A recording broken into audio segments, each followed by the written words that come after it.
RePlay by Hannover Re. Expert insights on life and health insurance.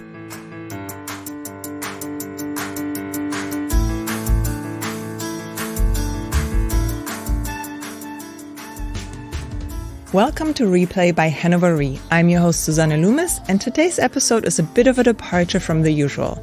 It takes us straight into the heart of how Hannover Re Life and Health works.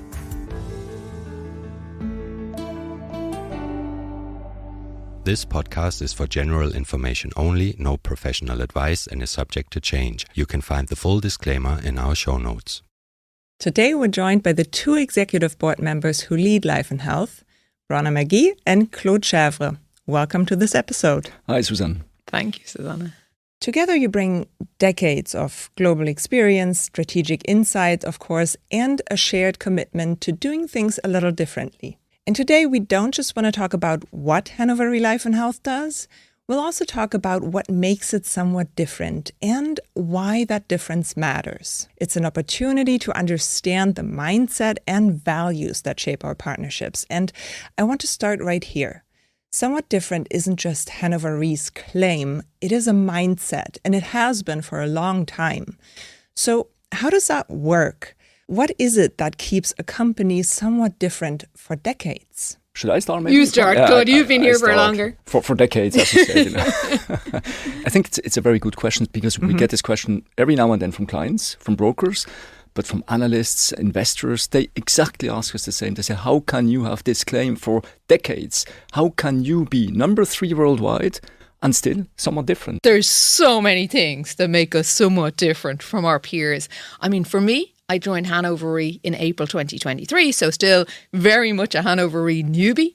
And I would say looking at Hannover Re from the outside, didn't really understand what the somewhat different was. It was very clear that the company was somewhat different, but it's very hard from the outside to really understand what Hannover Re is. But it's been a huge, learning opportunity, a huge privilege really to join the company and really see how we are somewhat different. I think there's a couple of things.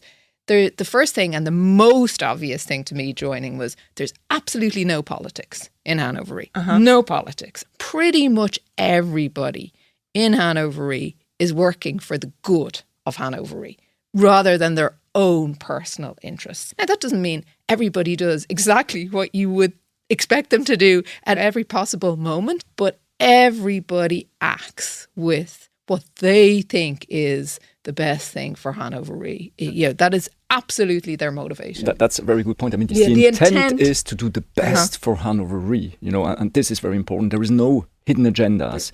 There's no personal agendas. There's no team agendas. Yeah. I mean, if we can get to a better place for the overall group, everybody does that. And that's something I've never experienced before. I think this is one of the biggest differences to other companies. When we have seen other companies, obviously, this lack of politics.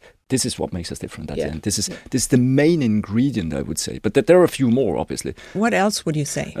One of them being the lean operating model. Yeah, we always say we have a lean operating model. That doesn't mean that we have a cheap operating model, or it's not about being cheap, but being lean. Having an organization which makes sense, not having too many layers in between various hierarchical levels. Any layer that you put into various hierarchical levels is just adding complexity, is adding politics. It makes us slower. One example is the lack of hubs. You probably want to mention the same thing, but we discussed for years, hey, Claude, don't you want to open an Asian hub? And we always went against it, having a hub that adds another layer of complexity, many staff that you need, and this makes us slow. I couldn't believe when I joined how I was head of Asia for Life and Health. That was my job. I was head of Asia. And when I joined, I had 7 different Asian offices all reporting to me. And that was it. There was nobody else. And then I reported to Claude. So if a piece of business came up, it came to me. I looked at it. If it was within my authorities, and my authorities were big, I could accept it myself with no kind of layer to challenge the business. If it was very, very big and it really had to be huge, then I went to Claude. But I went to Claude one morning, we had a conversation, the deal got approved. It makes us super fast. It also keeps us close to the business. So again, I mean, there's the two of us. We've all these different offices, there's nothing between us and those local teams. So, we're always on the road out with the teams in the local offices, and it helps us get really close to the people, which means, you've got very close relationships, you know exactly what's going on, and we can take steps immediately. Exactly. And this makes me think, we have also very little committees, because in other companies you have all these underwriting committees. As soon as you have a big deal, you have an underwriting committee with, let's say, the treaty expert, the tax expert, the legal expert, the reserving expert, the pricing expert, the marketing expert. When you're the decision maker, it makes your life difficult, because if all of these experts, they give you a reason why the deal is going to be difficult, what can go wrong, it's very difficult for you to go against all these experts in some fashion, right? Yeah. And given that we have this direct line with an absence of committees, this makes us also faster, I must say. And very accountable then, I think. And that's another difference that we have. I think there's a huge level of empowerment. Right? So the people on the ground are empowered to write the business, but that empowerment comes with real accountability. So, there's no committees making decisions. People on the ground are making decisions to write the business. So they know if they write this piece of business, that reflects on them. And they take that very seriously, because they, again, are so committed to the success of Hannover Re. So there's a responsibility, but that responsibility comes with the empowerment that they can write business when they need to write it. And it makes us so much faster. But I also think it results in much better decision making. What I say is that we're empowerment fetishists, really empowerment fetishists. And we try to take the decisions at the lowest reasonable level of the company. And this is what we're doing. And this is also what, by the way, our clients here appreciate. Because clients, they don't want to talk to somebody who has no empowerment. And with us, every single person who visits clients is empowered up to a certain level, which is reasonable. So when you talk about the empowerment of Hannover Re's employees, you need an environment where people can also feel safe to challenge ideas when they think a different way would be a more beneficial way to the client. How do you do that? How do you make sure that there's an environment that allows for people to challenge your ideas?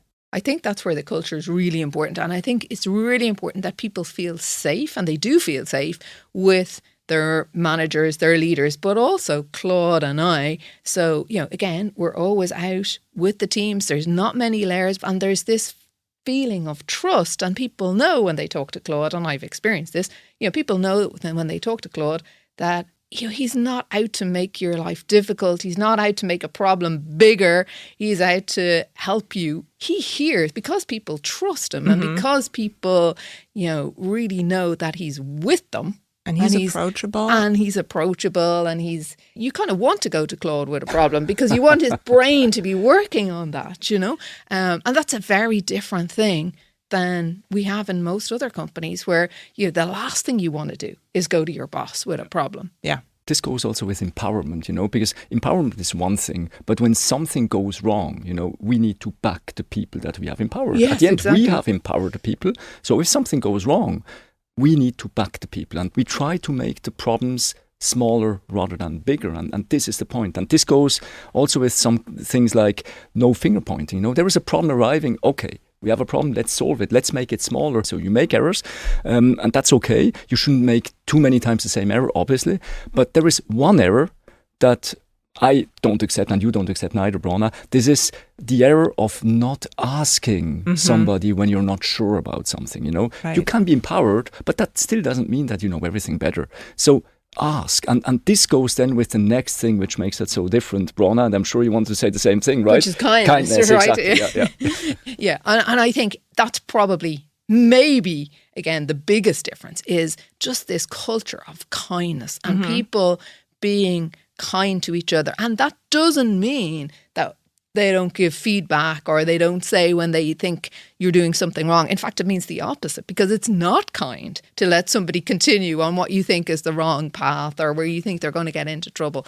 So, but the way of giving feedback, the way of speaking up is always respectful. People say things in a kind, respectful way to help each other. That's huge. But really this huge. is also what you experienced when you started. One thing that you told me at the very beginning is you have never seen a company where people are so kind. They're ready to help, right? Yeah, and I started some initiatives when I, again, was in Asia, and I couldn't believe the amount of help I got. People wanted me to be successful. They really wanted me to be successful. So they were happy to give me some time of their best people's time. They were kind enough to offer that support, and it was really a wonderful experience. And this is the reason why I say the only error I cannot accept is not asking for help. If you're not sure about something, ask for help.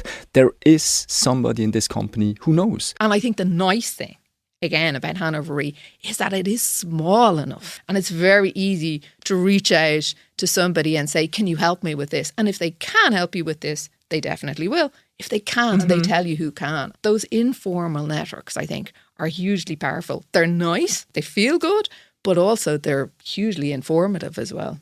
Yeah, you get to answers fast and you don't have to go through time-consuming processes.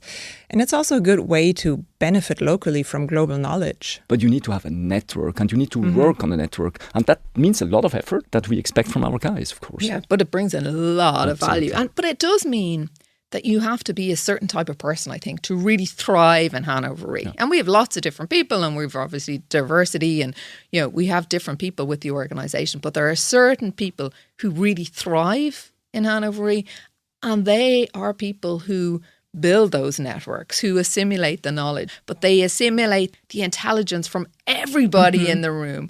And those people who have that mindset and culture, and there's lots of them, they do really well in Hannover Re. If you want to work with a load of intelligent people to all work together and get a kind of to a collective better place, then I don't think there's any other company. And that's exactly the point, yeah. This is this no politics issue that we already mentioned before, yeah. So we don't let you ask questions, I know, Suzanne, but I'm just fascinated. We get very passionate. Yeah, I love that. Yeah. No, that's great. That's great. But I love hearing all those things because I experience them too. Working at Hannover Re, I see what you're talking about, and that's somewhat different. Really translates into the daily work. But how does the client experience this? I think we've so many examples. I think the client experiences lots of different things. We're faster, definitely. So that's a good thing for the clients. The local teams, and Claude mentioned this earlier, the local teams can take the decision. I think at Hannover Re, we're much less likely to say, this is the solution. I'm much more likely to work with the client on a kind of a customized solution, and much more interested in solving the problem for the client rather than rolling out one of our kind of ready-made solutions. We don't do everything. And I think one thing that we also do is say no very quickly. So, sometimes we'll be in a client meeting, the client will want a particular type of transaction and we just can't do it. And we will say very quickly, we can't do that. So we don't waste their time. Yeah. I can think of an example where we were working with a client, there was a piece of risk that we didn't like, but we were able to carve that out and essentially give it back to them.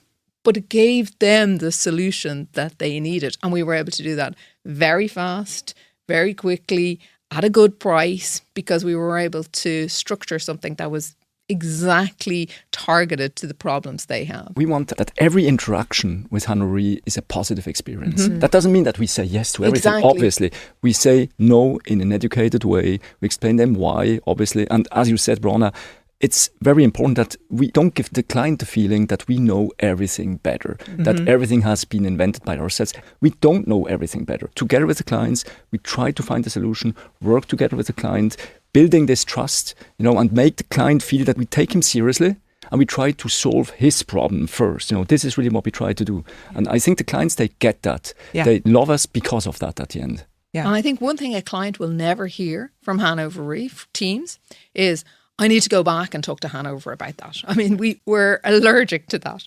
So if a team is with the client, they can make a decision.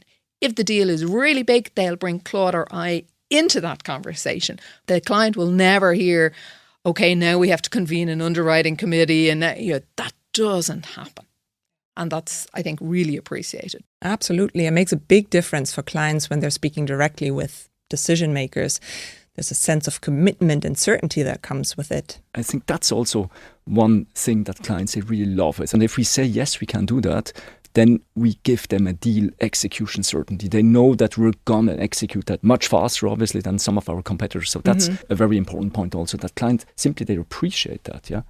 And we don't change our mind. I think that's important. We don't row back on stuff. So, if we give a client a commitment that we will do something and then they come back in 3 months' time, we'll still do it, right? We don't change our minds, month by month, depending on the capacity we've used or something. If we commit to something, we'll follow through on that commitment. We don't want to be the guys who do everything for clients. So there are certain things we do, certain things we don't. And we're very clear about that. And I think that's also good, in my opinion, to tell a client very clearly, we have taken the strategic decision not to provide this or this kind of services or solutions, because it makes no sense for us. So the way we look into it is always as an entrepreneur, in a way. We always say we do anything for our clients which costs us less than it adds real value to the client. As soon as you start to do things which cost you more than they add value to the clients, then it's gone. Then you're ending up in lose-lose situations, lose-win-win-lose situations, but you're unable to achieve a win-win situation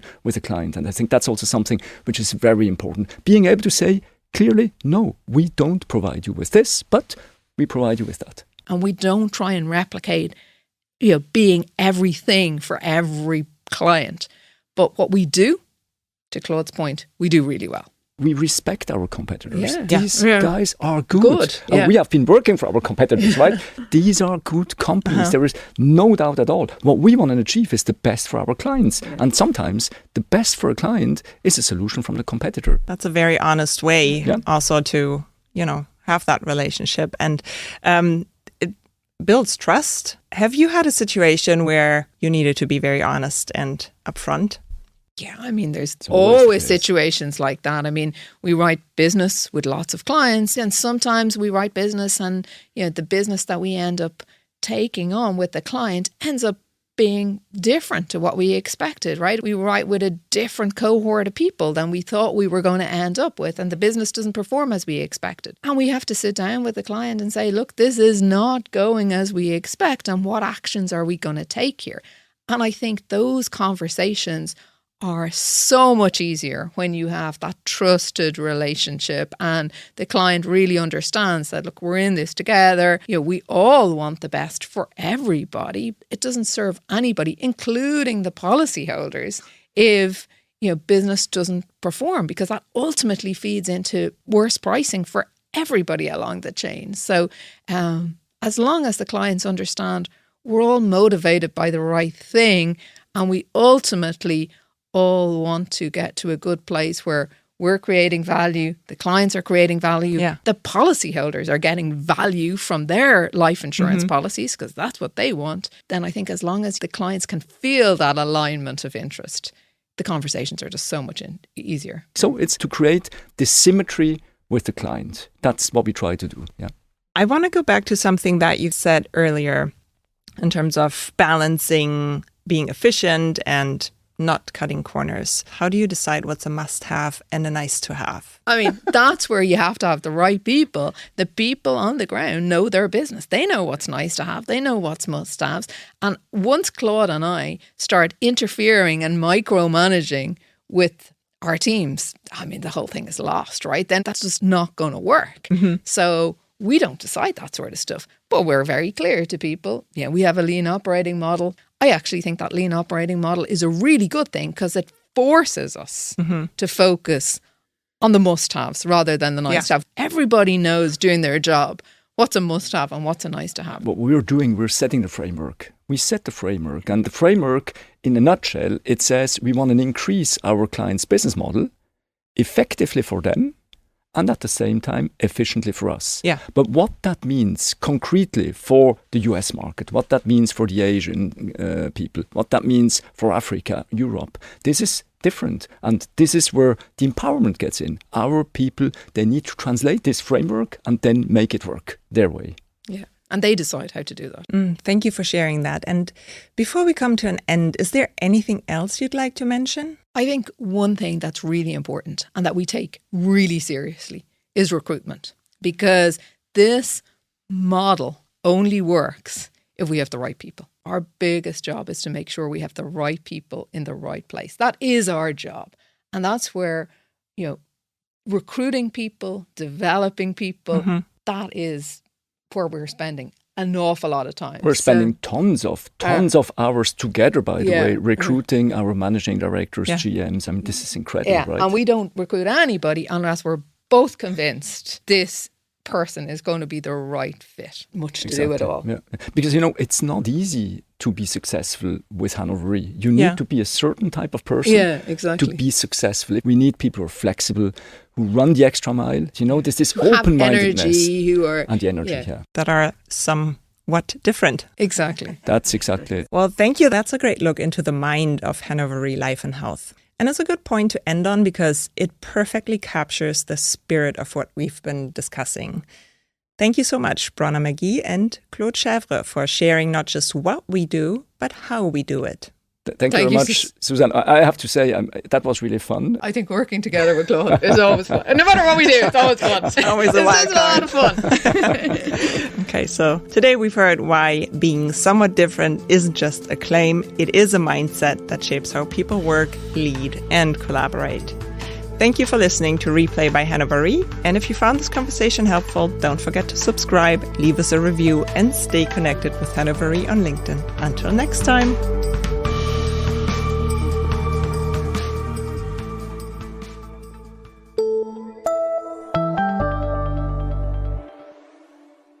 The thoughts, ideas, documents, and other content discussed or shared in this podcast are not intended to constitute any professional advice. Hannover Re and the participants are not liable for any damages resulting from the usage of the content of this podcast. For further information, please see the show notes.